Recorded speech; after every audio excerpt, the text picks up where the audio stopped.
डिजकोट में तेल की कीमतें बढ़ने से ट्रांसपोर्ट मालकान की मनमानियां अरूज पर। फैसलाबाद का किराया 50 रुपए से बढ़ाकर 80 रुपए कर दिया गया, मुसाफिर परेशान। डिजकोट से आबिद हुसैन की रिपोर्ट। बस ड्राइवर और अर्बन ड्राइवर हजरात ने आए तो जुल्म की और जीएसटी की इंतहा कर दी। डिजकोट से जो कि फैसलाबाद का किराया 50 रुपये वसूल किया जाता था, तेल की कीमतें बढ़ते ही 30 रुपये यकमुश्त किराया बढ़ा दिया गया, जिससे 50 रुपये से बढ़ाकर 80 रुपये वसूल करने लगे। मजदूरदार और दिहाड़ीदार जो तबका है वो इंतहाई परेशानी में मुब्तला हो गया। किराया ना देने पर बस ड्राइवर और जो अर्बन ट्रांसपोर्ट ड्राइवर हजरात है वो मुसाफिरों को धक्के देकर नीचे उतारना उनका मामूल बन गया।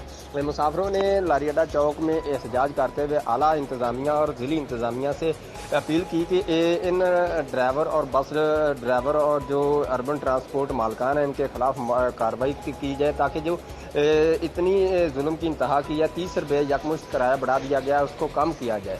फैसलाबाद में